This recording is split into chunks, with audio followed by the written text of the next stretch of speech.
Hi guys. सो आज हम करेंगे session 20th of Norman and Lewis. Session 19 का कंटिन्यूएशन है ये। सेशन 19 में we started off with verbs and we talked about a lot of words. So आज हम उसको डिवाइड करके बात करेंगे। तो आज हम सबसे पहले जो बात करेंगे, हम बात करेंगे इक्वालिटी की। राइट, इक्वालिटी या इक्वल के लिए क्या क्या वर्ड्स होते हैं। तो I will try and read with the from the book first. So ये कह रहा है कि इफ़ यू प्ले गोल्फ, आप लोगों में से जितनों को भी गोल्फ पता है, तो गोल्फ में एक वर्ड होता है पार स्कोर। ठीक है, पार पार स्कोर क्या होता है कि आपको 3 शॉट्स में बॉल उस होल में डालनी है। अगर आप 3 से कम में डालोगे तो आप अंडर पार हो। ठीक है, तो आपको एक्स्ट्रा पॉइंट्स मिलते हैं। ज़्यादा में डालोगे तो आपको कम पॉइंट्स मिलते हैं। तो पार मीन्स इक्वल। तो हमारा जो सबसे पहला वर्ड है that is par, which means equal. अब ये वर्ड जहाँ पे भी आएगा और इसके साथ कुछ हम पुराने वर्ड्स को मिला के शुरू करेंगे एंड वील सी कि हम किन किन वर्ड्स को देख सकते हैं। सो इट सेज कि par, above par, below par. So some days you feel par और at par. So you feel up to par, मतलब आप अपनी ही पोजीशन पे हो, मतलब जैसा आपको लगता है तंदुरुस्ती वाइज आप ठीक हो। और जैसे आप बोलोगे I am below par today, below par मतलब मेरे लेवल से, मेरे स्टैंडर्ड से ख़राब हूँ। जैसे फॉर एग्जांपल मेरा फेवरेट क्रिकेटर है विराट कोहली, और आज उससे रन नहीं बन रहे हैं आज वाले मैच में। वो बेचारा बार बार आउट होने से बच रहा है, मिस टाइमिंग कर रहा है। तो मैं कहूँगा कि आज उसकी जो परफॉर्मेंस है that is below par. Below par मतलब उसके स्टैंडर्ड से नीचे।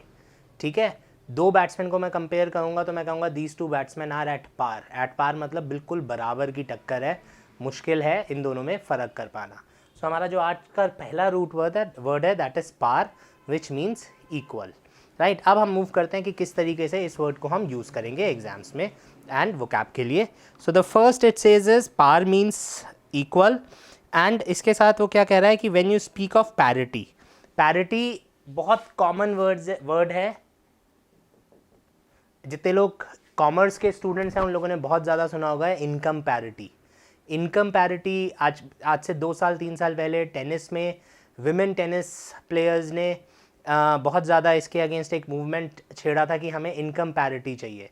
इनकम पैरिटी का क्या मतलब है कि हमारे को इक्वल इनकम चाहिए जितनी मेल टेनिस प्लेयर्स को मिलती है। ठीक है, तो पैरिटी मीन्स बराबर, कि कितने कितने पे हैं दोनों। तो दैट इज पैरिटी। तो पैरिटी मीन्स इक्वालिटी और इक्वल।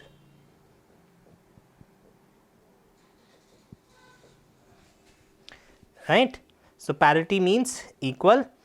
अब इसका नेगेटिव की बात करते हैं। तो पैरेज, और इससे पहले मैं लिख देता हूं डिस। ठीक है, डिस्पैरेज हो सकता है, डिस्पैरिटी हो सकता है। ठीक है, तो डिस्पैरिटी क्या हो गया, मैं कहता हूँ कि इंडियन क्रिकेट में बहुत ज़्यादा इनकम डिस्पैरिटी है। इनकम डिस्पैरिटी है मतलब जो इंटरनेशनल प्लेयर्स हैं उनको बहुत पैसे मिलते हैं, जो रणजी प्लेयर्स हैं उनको बहुत कम पैसे मिलते हैं। या मैं कहता हूँ आईपीएल और डोमेस्टिक क्रिकेटर्स में बहुत ज़्यादा इनकम डिस्पैरिटी है। इनकम डिस्पैरिटी है मतलब आईपीएल में जो खेल रहा है उसको बहुत पैसा मिलेगा और जो रणजी खेल रहा है उसको बहुत कम पैसा मिलेगा। तो डिस्पैरिटी हो गया इक्वालिटी का उल्टा, अनइक्वल। सो डिस हमेशा नेगेटिव वर्ड होता है, पार मतलब इक्वल, तो पार का उल्टा इज डिस्पार या डिस्पैरिटी। तो डिस्पैरिटी हो जाएगा, डिस्पैरेज हो जाएगा, डिस्पैरेजमेंट हो जाएगा, डिस्पैरेजिंग हो जाएगा। ये सब क्या हो जाएंगे, अनइक्वल। सो पार, पार से हम पहुंचे पैरिटी पे। पैरिटी का मतलब हो गया इक्वल एंड पैरिटी का उल्टा हो गया डिस्पैरेज या डिस्पैरिटी। राइट, सो ये हो गया हमारे फर्स्ट वर्ड। अब पैरिटी से the book says parity as a noun means equality. So parity का मीनिंग है equality and disparity means lack of equality और डिफरेंस, बहुत ज़्यादा फर्क, इक्वल नहीं है। Right, so we may speak for example of disparity between promise and performance, disparity between income, disparity between the growth, disparity between a growth of a rich and a poor guy. तो मतलब दोनों में कितना फ़र्क होता है, एक गरीब और अमीर और गरीब आदमी की ग्रोथ में कितना फ़र्क है, इनकम में कितना फ़र्क है। तो उस सब जगह क्या वर्ड यूज़ होगा, disparity. Disparity means unequal. Right, now what happens is next word जो हम इसमें करेंगे, इसमें बहुत कॉमन वर्ड है, सबको आता होगा, इससे आप याद भी रख सकते हो, कंपेयर।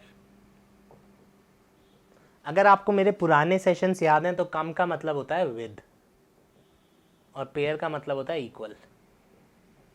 इसीलिए कंपेयर का क्या मतलब होता है, तुलना करना। तो दो चीज़ों में तुलना करना, देखना कि कितने एक जैसे हैं कितने अलग अलग है, that is called comparison. Right. तो कंपेयर हो गया which means to comparing to equal things, दो चीज़ों की तुलना करना, राइट गाइस। तो अब कॉन एंड कॉम जो होता है इसका मीनिंग विथ था, तो हम यहाँ से आ जाते हैं कंपेयर पे। कंपेयर से हमारा एक और वर्ड आ जाता है पेयर। पेयर किस चीज़ की होती है? मौजों की पेयर होती है, जूतों की पेयर होती है। तो क्यों होती है? क्योंकि दोनों एक जैसे हैं। तो ये जो PAIR वाला पेयर है, दिस ऑल्सो मीन्स सेम और इक्वल, ठीक है। तो पेयर ऑल्सो मीन्स इक्वल। सो पेयर का क्या मतलब हो गया? पेयर का मतलब हो गया दो बराबर चीज़ें। तो सॉक्स हो गए, शूज़ हो गए, ये सब क्या होते हैं? ये सब पेयर्स में आते हैं। जैसे बुक कहती है कि things, shoes, socks, gloves etcetera in pairs are equal और सिमिलर, या तो एक जैसे होते हैं या बराबर होते हैं। एंड लास्ट वर्ड ये आप लोगों के GDs में बहुत आता है, peer group pressure. Peer pressure का एक बहुत कॉमन GD टॉपिक है। पीयर प्रेशर इज अपने सहपाठियों, सहकर्मियों के वजह से प्रेशर, कि एक 10वीं क्लास के बच्चों पे पीयर प्रेशर बहुत होता है परफॉर्मेंस का, कि उसका बेटा फर्स्ट आ रहा है, उसका बेटा सेकंड आ रहा है, तुम हमेशा लास्ट आ रहे हो, तो that is called peer pressure. तो पीयर ऑल्सो मीन्स इक्वल। तो this is our first word, that is equality का क्या वर्ड है? पार। पार से हम कहाँ आते हैं? पैरिटी। पैरिटी मीन्स बराबर। पैरिटी का उल्टा हो गया डिस्पैरिटी, डिस्पैरेज, डिस्पैरेजिंग, ठीक है। कंपेयर, कम और कॉन हम पुराने सेशंस में कर चुके हैं। कम एंड कॉन का मतलब होता है विद। तो कंपेयर इज किसी बराबर की चीज़ के साथ तुलना होना। पेयर आप लोगों को सबको पता ही है। और पीयर इज साथ पढ़ने वाले, साथ काम करने वाले, पीयर प्रेशर। सो गाइज जो सेकेंड वर्ड है आज हम बात करेंगे, दैट इज इक्विवोकेट। अब ये बहुत सिंपल सा वर्ड है, इसको हम आगे कंपेयर करेंगे। इक्वी मतलब बराबर, और वोक, वॉक्स ये सब होता है वॉइस। तो इक्वी वॉइस मतलब जिसमें कि आपकी वॉइस हाँ और ना दोनों तरफ बराबर हो, ठीक है। तो मैं हर चीज़ के लिए हाँ और ना दोनों बोल रहा हूँ, ठीक है। मैं आपको भी बुरा नहीं कह रहा और आपको भी बुरा नहीं कह रहा।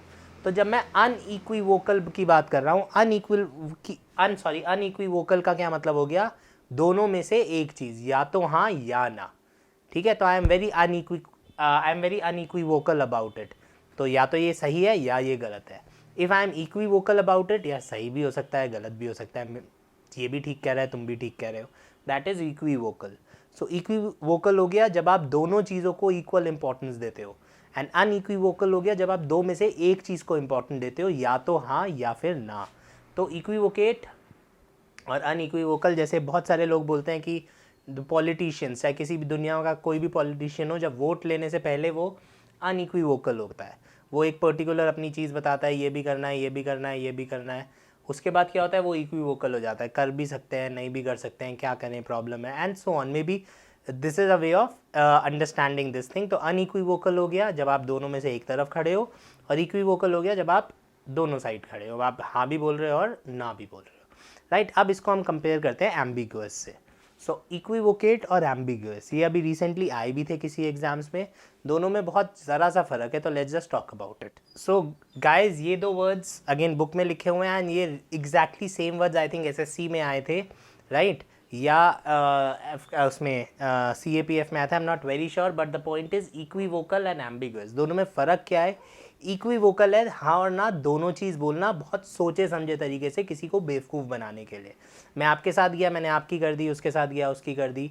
तो this is a very thoughtful process in the sense you really thought about it. आपने सोचा हुआ है कि कैसे मैं इस चीज़ को मैनिपुलेट करूँगा। तो इक्विवोकल कौन होता है, या इक्विवोकेट आप करेंगे जब आप सामने वाले को मैनिपुलेट करना चाह रहे हैं। वेराज जब मैं एम्बिगस की बात करता हूँ, ये मैं अपने SSB के हर स्टूडेंट को बोलता हूँ जब वो SSB के लिए जा रहा होता है, बेटा लेक्चरेट में एम्बिगस मत होना। तो एम्बिगस का क्या मतलब है? आपको खुद ही नहीं पता आप क्या बोल रहे हो, आप ये भी बोल रहे हो, ये भी बोल रहे हो, ये भी बोल रहे हो, आप खुद ही कन्फ्यूज हो।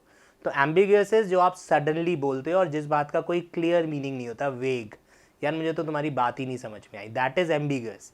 कभी तुम ये बोल रहे थे, कभी तुम ये बोल रहे थे। तो अगर हम SSB के लिए, जॉब इंटरव्यूज़ के लिए अंडर प्रिपेयर्ड होते हैं, तो हम होते हैं एम्बिगस। और इक्विवोकेट कौन से हो गए? जब हम जानबूझ के प्लान तरीके से उस चीज़ को करते हैं। तो ये हमारे लास्ट टू वर्ड्स हैं, इक्विवोकल और एम्बिगस, इन दोनों में ये बेसिक फ़र्क है। अब क्या होगा, एक लास्ट वर्ड है जो बुक में लिखा हुआ है, मैं इसको प्रोनाउंस करके बता देता हूँ।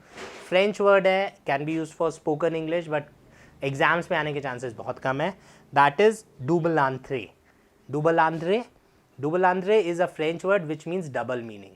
तो आप जैसे किसी को कोई ऐसी बात बोलते हो कि यार तू अच्छा भी लग रहा है, और मतलब आप उस तरह से बात करते हैं ना, डबल मीनिंग जोक्स होते हैं, तो आई कैन से डुबलांथ्रे, ठीक है।